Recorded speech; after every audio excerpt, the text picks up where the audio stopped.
नमस्ते। तो आज का वीडियो थोड़ा सा डिफरेंट होने वाला है। जो बसंत सर ने हमें रिप्लाई दिया था अपने वीडियो पर, उसके अकॉर्डिंगली हम पोर्टफोलियो में कुछ चेंज करने वाले हैं। ये चेंजेस थोड़े से एग्रेसिव होंगे, तो हर एक के बस की बात नहीं है। मतलब बस की बात से मेरा मतलब है ये बहुत एग्रेसिव होंगे, तो इसमें बहुत सारा लॉस हो सकता है और मल्टी बैगर रिटर्न्स बन सकते हैं। तो उसके अकॉर्डिंग मैं अपने पोर्टफोलियो में कुछ चेंज करने वाला हूँ। इसमें इसके बीच में मैं कुछ स्टॉक्स की बात करूँगा, तो आप उन स्टॉक्स के नाम से एजुकेशनल पर्पज़ के लिए समझें और डायरेक्ट स्टॉक्स को ना समझें, बट ताकि ज़्यादा इन्वॉल्व हो पाएँ और ज़्यादा आप अच्छे से समझ पाएँ, तो मैं स्टॉक्स के नाम भी लूँगा बीच बीच में।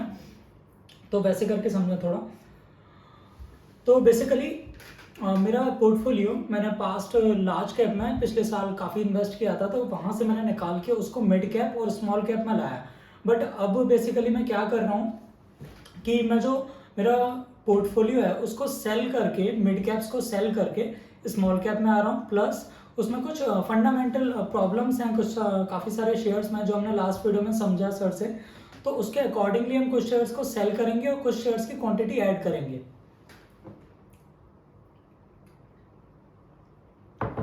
बेसिकली करने के वाले हैं, जिस शेयर में हमें वैल्यू ज़्यादा दिख रही है उसमें क्वांटिटी हम खरीदने वाले हैं। जिससे क्या होगा, अल्टीमेटली जब अगर उसमें पैसा बनता है, अगर हम सही निकलते हैं, तो उसमें हमारे पोर्टफोलियो का 20-30-40% तक हो सकता है।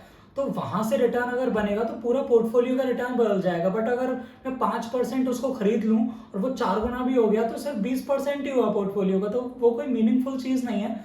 तो उसी की वजह से जो शेयर्स फंडामेंटली स्ट्रांग हैं और अच्छे वैल्यूएशन पे मिल रहे हैं और जो फ्यूचर में बहुत अच्छा ग्रोथ कर सकते हैं, उसको मैं बढ़ाऊंगा। और जो शेयर्स अभी स्टक हो रहे हैं या फिर नेगेटिव ग्रोथ दिखा रहे हैं, उनको हम सेल करेंगे। तो इसमें स्टार्ट करते हैं एप्टस से। तो एप्टस को बेसिकली मैं पास्ट काफ़ी टाइम से चेक कर रहा था, मार्जिन ज़्यादा अच्छे हैं। बट अगर ग्रोथ की बात करें तो इस क्वार्टर में अगर हम देखते हैं तो एप्टस का ग्रोथ काफ़ी फीका दिखता है, जिस वजह से स्टॉक भी चला नहीं है। मेरे पोर्टफोलियो में जितना बड़ा होम फर्स्ट था उतना ही बड़ा एप्टस था। तो बेसिकली मैं क्या करने वाला हूँ, मैं एप्टस को निकालने वाला हूँ। और होम फर्स्ट का ग्रोथ 35-40% का है, top line bottom line. ROE अच्छा है कंपनी का, बुक वैल्यू बहुत स्ट्रॉन्ग शो कर रहा है। प्लस जो वैल्यूएशन है मैम 30-35 के पी में मिल रहा है और 35-40% का ग्रोथ है। तो सस्ता तो नहीं मिल रहा, लेकिन एक फेयर वैल्यू के आसपास हम देख सकते हैं इसको। और आने वाले 2 से 3 साल में अगर इस टाइप का ग्रोथ चलता रहा तो ईपीएस ग्रोथ आपको 35 से 40% मिल सकता है। हाँ, ये तो कहना थोड़ा सा सेफ है।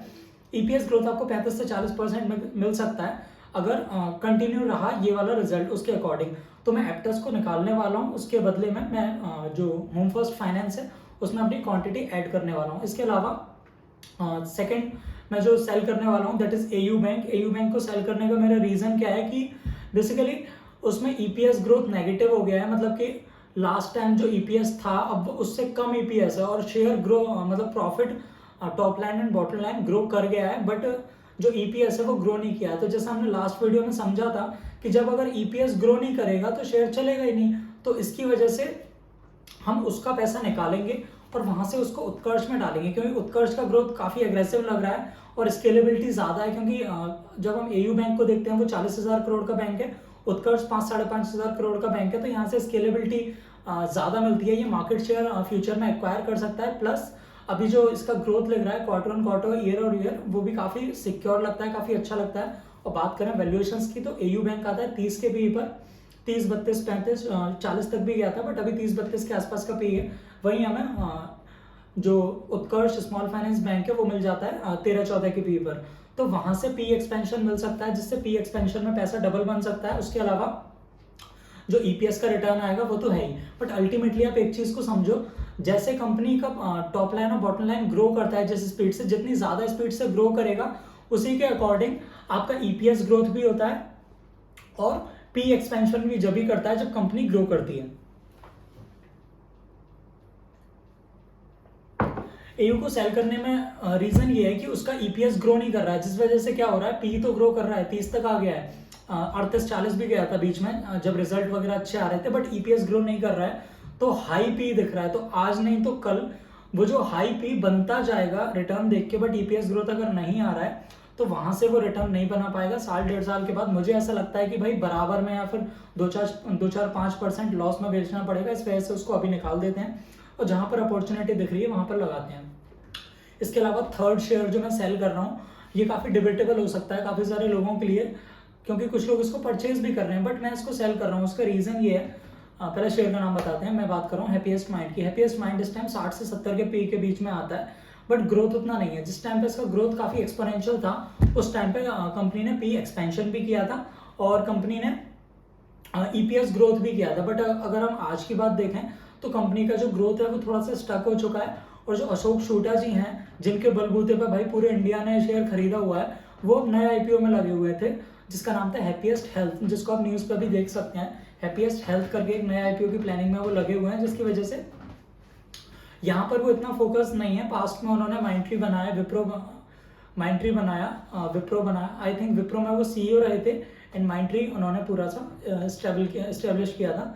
तो वहाँ से उनके एक्सपीरियंस की वजह से यहाँ पर लोगों ने बहुत ओवर बॉट किया है इसको। पी एक्सपेंशन इसमें इतना कर दिया कि भाई जब मल्टीपल टाइम्स रिटर्न मिल गया साल भर में ही, जब इसका आईपीओ आया तो उस टाइम पे वर्थ थी, बट अब यहाँ से ओवर वैल्यू हो गया। मैं साल 1.5 साल से इसको रख के बैठा हुआ हूँ, मेरे को 5-7% का ही लॉस शो कर रहा है, तो मैं उसको 5-7% के लॉस पे भी निकालने को तैयार हूँ। उसका रीज़न बताता हूँ।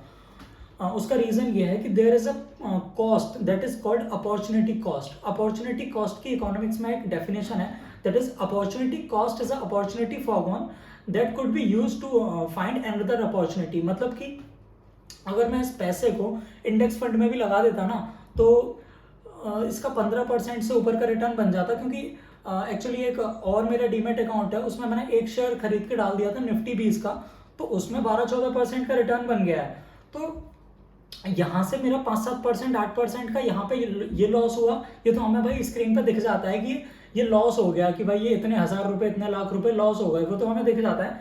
But there is a opportunity cost, वो कॉस्ट इसमें ऐड होती है कि भाई 15% इंडेक्स से रिटर्न जो बन सकता था वो रिटर्न नहीं बना, और वो भी लॉस में ही काउंट होगा।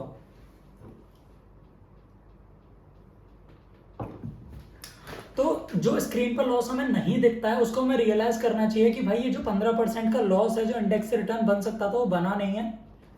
एफडी में भी रखता तो 7-8% मिलता, तो 8% ये और 15% ये, तो 22-25% का लॉस हुआ है। तो जो मेरे 100 रुपए हैं वो अब 75 रुपए 80 रुपए रह गए हैं। तो वहां से ऐसे करके देखना चाहिए कि भाई अगर मैं इसको 5-7% के लिए इंतजार करता रहूं कि सॉरी कि इसका रेट वापस आएगा जब बेचूं, और इसमें 6 महीने और बिता दूं, तो जो 6 महीने का अपॉर्चुनिटी कॉस्ट है कि मैं कुछ बेटर शेयर्स अभी देख रहा हूं, उसमें अगर नहीं लगा पाते हैं तो उससे जो रिटर्न बन सकता था वो रिटर्न भी लॉस है, वो एक्चुअल लॉस है, उसको हम देखते नहीं है।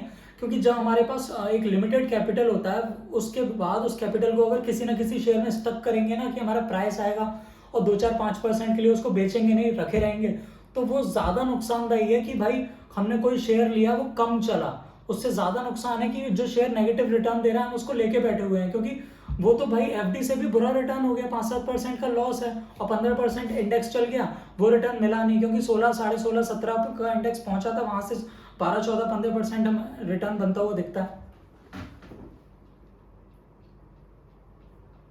तो ऐसे करके समझना चाहिए। इसके अलावा एक और शेयर था मेरे पास, ज्योति रेजन्स, जिसकी वजह से मैंने उनसे वो क्वेश्चन पूछा था कि सर काफी प्रॉब्लम हो गई है, ईपीएस ग्रोथ नहीं आ रहा है, आरओई इज वेरी गुड, 40-45% का आरओई है, लेकिन ईपीएस ग्रोथ नहीं आ रहा है। कंपनी डेट फ्री है, कंपनी पिडिलाइट के बाद second largest premium retail segment में वो डेटाशीट सेल कर रही है। हर आप यूट्यूब पर देखेंगे हर कोई वीडियो बना रहा है कि भाई बेस्ट कंपनी ये है वो है, बट बेसिकली प्रॉब्लम क्या है कि जब आप इक्विटी डाइल्यूट करके पैसा रेज करते हो कंपनी में लगाने के लिए, तो वहां से क्या होता है, आपका ईपीएस ग्रोथ नहीं आता है, तो पी एक्सपेंशन होता है। तो भाई 1600-1700 करोड़ की, अब तो शायद 1800 करोड़ के आसपास की कंपनी है, जब मैंने लिया था 1400-1500 करोड़ की थी, तो मेरे को भी 10% का इसमें प्रॉफिट दिख रहा है। तो I am not 100% sure, but जहां तक है 80-90% चांस है कि मैं उसको सेल करके किसी दूसरे स्टॉक में जाऊंगा, जस्ट बिकॉज उसका ईपीएस ग्रोथ नहीं आ रहा है। मैंने पास्ट बसंत सर के इंटरव्यूज में देखा कि उन्होंने बोला कि अगर कोई कंपनी इक्विटी डाइल्यूट करके और डेट लेके ग्रो करती है, तो डेट लेके ग्रो तो कर नहीं रही, इक्विटी डाइल्यूट करके ग्रो कर रही है।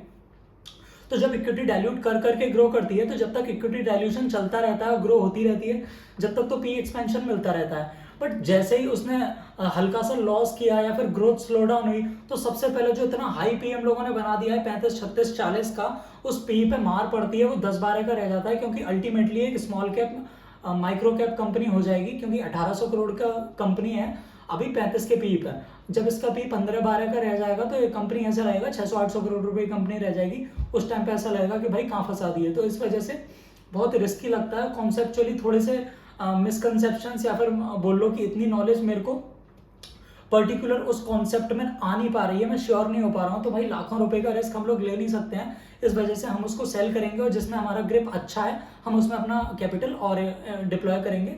For example news and software, वो हमारे पास पहले से है और थोड़ा सा बिजनेस समझ में आता है आईटी का, तो वहाँ पर हम थोड़ी क्वांटिटी और ऐड करेंगे और यहाँ से इसको सेल कर देंगे। तो इन टोटल अभी करेंटली मेरे पास पास्ट में तो मेरे पास 29, 30, 35 शेयर्स थे, बट करेंटली मैंने उनको बेच बेच के 10-12 शेयर पे ले आया था। बट अगर आज की बात करें तो मेरे पोर्टफोलियो में 9 शेयर्स हैं, उसको हम कट करके 3 to 4 शेयर्स करेंगे, 5 शेयर्स करेंगे। देखो डिस्क्लेमर आप पहले सुन लो, क्योंकि ये काम हर कोई नहीं कर सकता। अब यहाँ से अगर मैं पैसे को 4-5 गुना 10 गुना बनाने जा रहा हूँ तो मेरा पैसा आधा भी हो सकता है। इस चीज़ को आपको सोचना है। आप अपने फाइनेंशियल एडवाइजर से कंसल्ट करने के बाद ही डिसीजन लें। बट अगर आप यूट्यूब पे कंटेंट सर्च कर रहे हैं तो मुझे पता है आपका फाइनेंशियल एडवाइजर कोई है नहीं, आप यहीं से थोड़ा बहुत, मतलब हम कहाँ से अफोर्ड करेंगे यार फाइनेंशियल एडवाइजर। हम पे इन्वेस्ट करने के लिए लिमिटेड अमाउंट होता है, हम कहाँ उसको लाखों रुपए हज़ारों रुपए फीस देते फिरेंगे। तो बट डिस्क्लेमर है तो है, अब ऐसा ही है जो है। तो बात करते हैं कि मेरे पास 9 शेयर्स हैं करेंटली, उसको हम कट करके 3 to 4 करेंगे। 3 to 4 करने का रीज़न ये है, जब मैं 3 से 4 शेयर लूंगा और मेरे पास लेट्स से 100 रुपीज़ हैं, तो मेरे पास एवरी शेयर में लगाने के लिए 25 रुपए आ जाएंगे, ठीक है। तो अगर मान के चलो अगर मैं सही निकलता हूँ किसी एक शेयर में कि भाई मेरा एक शेयर 4 गुना हो गया और बाकी शेयर्स मेरे इतना अच्छा परफॉर्म नहीं करे, कुछ कोई एक 1.5 गुना हो गया, कोई एक 50% घट गया और कोई एक 10-5% ऊपर या नीचे, तो आप मोटा मोटा देखो तो 25 रुपए वाला शेयर अगर 100 रुपए 25% जो था वो 4 गुना हो गया तो मेरा 100 रुपए बन गया, ठीक है। अब जो शेयर 1.5 गुना हुआ है वहां से 100-125 रुपए और बन गया। तो अल्टीमेटली मैं मैं मतलब ऐसे देखता हूँ कि यार साल या 1.5 साल 2 साल में डबल होना चाहिए, but in the worst case scenario 3 साल में तो डबल होगा ही। तो अगर ऐसे करके देखते हैं तो 2-2.5-3 साल के टाइम स्पैन में जब आप देखेंगे तो अगर इसमें से एक शेयर भी अच्छा चल जाए ना तो आपका सारा कैपिटल वो एक शेयर निकाल लाएगा, और जो शेयर कम चलेंगे उनका जो कैपिटल बच गया, और जो शेयर थोड़े बहुत चल गए बहुत अच्छे नहीं चले उसका भी ऐड होगा। तो ऐसे करके आपका 200-250 रुपये बन जाएगा, तो आपका 100 रुपये का 250 रुपये हो गया। अब आप इस रिटर्न को अगर बनाने जाओगे इंडेक्स में तो भाई आपको, या फिर एफडी में, तो आपको 15-20 साल लग जाएंगे इस रिटर्न को बनाने में। और इनिशियली क्या होता है, जब पैसा कम होता है ना, हमारे पास लाखों में होता है, तो हम रिस्क ले सकते हैं। अभी मान के चलो यही पोर्टफोलियो मेरे पास अभी 20 करोड़ 50 करोड़ का पोर्टफोलियो नहीं है, बट अगर आपके पास ज्यादा अमाउंट है तो अल्टीमेटली वो आपका कॉल होता है कि आप इसको रिस्क लेना चाहते हो। आप 10 करोड़ के पोर्टफोलियो से 100 करोड़ बनाना चाहते हो, भाई 10 करोड़ में खुश हैं, बढ़िया लाइफ चल रही है, गाड़ी है, घर है, बढ़िया सब स्मूथ चल रहा है, मैं उसको छेड़ना नहीं चाहता, वो पर्सनल चॉइस होता है, आई respect that. But in the initial phase आप अगर 5 लाख रुपए से स्टार्ट कर रहे हो लेट्स से, और आपको कमाना है करोड़ रुपए, तो भाई 5 लाख रुपए से करोड़ कमाने के लिए रिस्क लेना पड़ता है। स्मॉल कैप में एग्रेसिव इन्वेस्टिंग करनी पड़ती है, बड़े शेयर्स लेके आप इस टाइप का पैसा नहीं कमा सकते, इट्स अ फैक्ट। ऐसा क्यों बोल रहा हूं, क्योंकि जहां पर भी रिटर्न बनना होता है ना इजी विदाउट रिस्क, वहां पे भीड़ लग जाती है, और जहां पे भी भीड़ लग जाती है वहां पे पैसा नहीं कमता है, क्योंकि everyone can not be rich at the same time. ये बसंत सर का कोट है, I truly admire that, I believe in it. क्योंकि जहां पर भी भीड़ लगी वहां पे कंपटीशन आता है, कंपटीशन में एक दूसरे सस्ता काटना कूटना चलता है, तो वहां पे पैसा अल्टीमेटली बनता नहीं है। पैसा बनेगा तो सिर्फ स्मॉल कैप से बनेगा। मेरा कैपिटल ठीक ठाक है लेकिन बहुत ज़्यादा नहीं है, मेरे को अभी करोड़ को क्रॉस करने के लिए एग्रेसिव बैट लेनी होगी। इसमें रिस्क है, मेरे लाखों रुपए का लॉस हो सकता है, बट अगर करोड़ टच करना है तो इनिशियली या तो बिजनेसेस से आएगा या फिर कुछ और फ्रीलांस का काम करके आएगा। बट अगर स्टॉक्स में से यहाँ से पैसा बढ़ाना है तो स्मॉल कैप में इन्वेस्ट करने के अलावा और कोई चांस नहीं है, रिस्क लेना ही पड़ेगा। जब तक आप 50% शेयर गिरने की हिम्मत नहीं रखोगे तब तक आपका 10 गुना पैसा बनेगा नहीं। जो आपको ऐसा बोल रहे हैं कि भाई कोई रिस्क नहीं है, ये शेयर ले लो, आप थंबनेल में जैसे देखते हो कि ये शेयर ले लो 100 गुना हो जाएगा और इसको लेके भूल जाओ, तो भाई उन चक्करों में पड़ना मत। रिस्क हमेशा आपके सर पे इन्वॉल्व रहता है। मतलब आप 5 लाख रुपए से 1 करोड़ जब बना रहे हो ना, आप हर रात को ये सोच के सो रहे हो कि मैं कभी भी जीरो हो सकता हूँ, तो इतना रिस्क लेना होता है। बट एक शेयर में नहीं डाल रहे हैं, 2 3 4 5 शेयर हैं, तो एनालिसिस इतना खराब नहीं हो सकता। हम ऐसा मान के चल रहे हैं तभी हम पैसा डाल रहे हैं, नहीं तो जेब से पैसा भाई खोने के लिए कौन डालता है। और श्योर हम हैं तभी पैसा डाल रहे हैं, लेकिन इतना श्योर भी नहीं है कि 100% बन ही जाएगा। क्योंकि अगर 100% बनता तो मैं भाई ये लैपटॉप बेच के, अपना ऑफिस बेच के, घर गाड़ी सब बेच के डाल देता, क्योंकि पैसा बनता वो कैसे बुरा लगता है। बट अल्टीमेटली रिस्क है, तो ये आपका कॉल है कि आपको एग्रेसिवली उसको चैनलाइज करना है अपने फंड्स को, या फिर आपको सिक्योरली करना है। अगर आप छोटे फंड्स को सिक्योरली चैनलाइज करेंगे तो अल्टीमेटली पैसा नहीं बनेगा उसमें। आपको फाइनेंशियल एडवाइजर जो बोलता है कि भाई डेट में डाल दो और इंडेक्स फंड में डाल दो, वो अमीर रह सकते हो आप उससे, लेकिन अमीर बन नहीं सकते। मतलब वही वाली बात है ना कि यार सोना खरीद के आप अमीर नहीं बन सकते, अमीर आदमी सोना खरीदता है। तो आज के वीडियो में इतना ही। Thank you so much for watching.